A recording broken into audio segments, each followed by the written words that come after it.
Public speaking is by far one of the most challenging sections of anyone's lives. Almost everyone somehow comes across it, that you will eventually speak to a crowd, even if it's 5 people or 5,000 people. You you will at some point come across this, and all the years that I've had with public speaking, whether I was in plays when I was younger, in elementary school, to debate club, and even being a marching band on a field with others you're surrounded by, nothing could, still overcome that fear I get, that excitement I get when I go in front of people and speak. As most recent as when I ran for office, having to prepare and concisely create ways of speaking that were more beneficial to my audience and more understood by my audience than I had ever in my past. And I was so nervous. And I remember my first time walking into a town hall, and I was talking about my grandfather in a union. He was an auto worker in a union for Buick in Flint, Michigan, which is now dilapidated. And I was talking about the ship he made while he was laid off. And unable to get off and make the transition properly, I was stuck on this ship and almost no time to talk about the issues.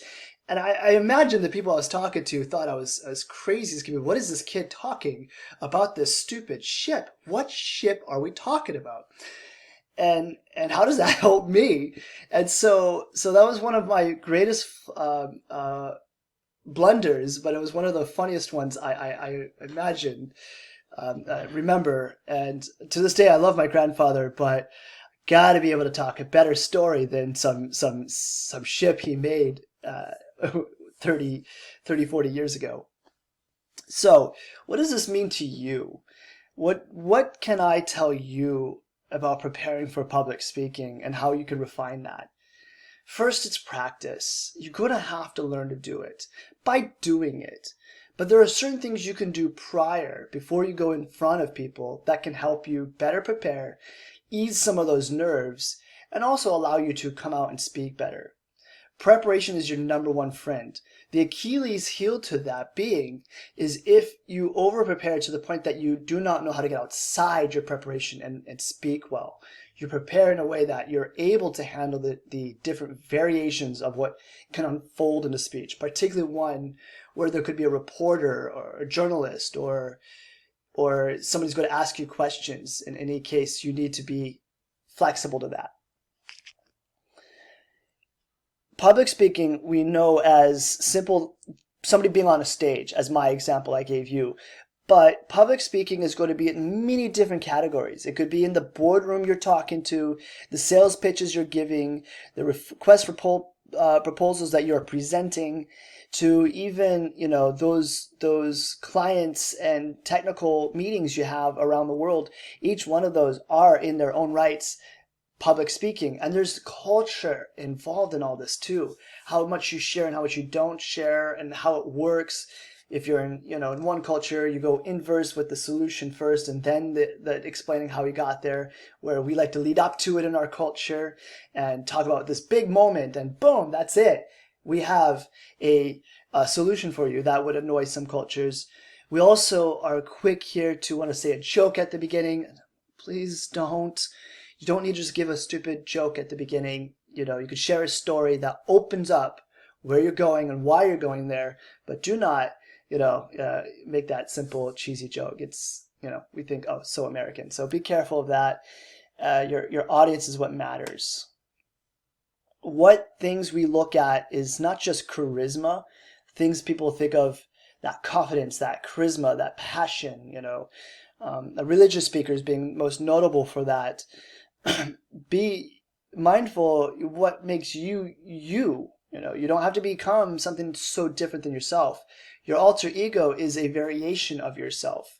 And so find where you sit. Think of the space you're in as an individual. Physically, I am in this space, but the space becomes transformative when I'm a speaker, because now it's transcending myself to those around me and affecting them. How do you want that to portray? Do you want to be this excited, quick-witted, funny talker, and it's engaging and quick, or you want to be this impassioned, enthralled with what you love and care, and people see the pathos come out that way? Or are you going to be the calm, collective, I listen to you because you're the soothing voice we want? And the audience will want to hear you in any of those categories as long as you refine that art of who you are. So speak naturally. Find your character that you feel comfortable with. Where is that passion lie? And who is it that I want people to see me as when I'm on stage or I'm giving a presentation? Audience, audience, audience. I cannot stress this enough. Each time you think about speaking, think about the people you are going to speak to. Who is in that room? I go into a debate. I've already known some of the judges. I know what they're looking for. I'm going to mold to that. If I'm on a town hall, I know that I want to talk about with unions. I would talk about union importance, like with the caregivers. They care about about immigration and income growth. If I was in front of my public workers, they're worrying about job security because city contracts can go to external contractors. When I was with one union, I knew they cared about 401ks versus pensions. The list is on and on. I know what I'm coming in with, and I have a tool belt prepared. And that tool belt is not one, but 5 or 10 different examples that I can prepare for. So no matter whatever question they create in those categories, I have something. So make a tool belt and make it moldable to the audience you're talking to. If I'm talking as a professor, I could tell you a lot of details. But if I'm talking to elementary students, I cannot just go out there and tell them, the scientific world with great detail and scientific calculations. So we look at our pedagogic approximation, as Neil deGrasse Tyson would call it, the approximation that my audience can digest information and how. And that's important to gauge. And so when one wants to ask, how long do you speak? Well, if they tell you a specific time, that's fine. But you speak as long as your audience is willing to engage you, because that's what a good speaker can do.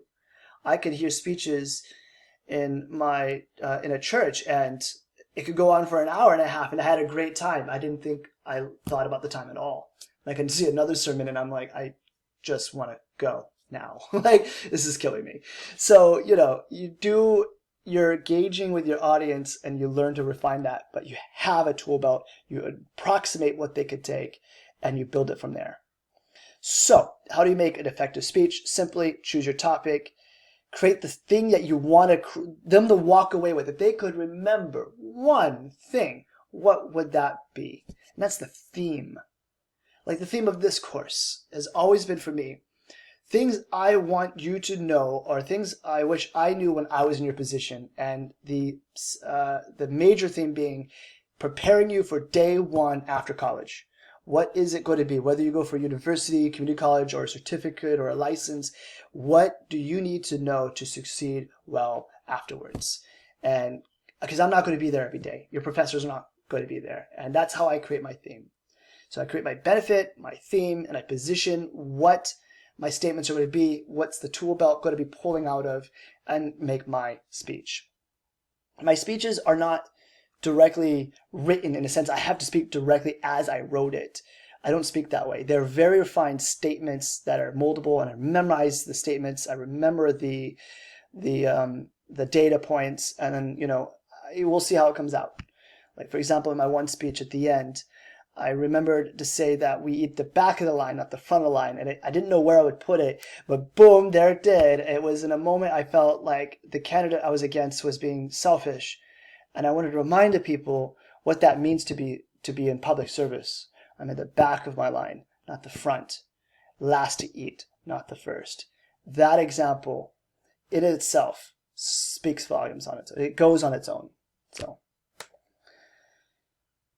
Starting a speech, remember, I don't recommend a silly joke. Quotes, someone once said, or a great person once said, those don't work either. Start off with a story. Use pauses to help you. Maybe start with a statistic. I like in debate where we have a statistic that seems so damaging on its own, but I prove that on a reverse, it is actually not what you think it is, and you put it in the scope with other analysis.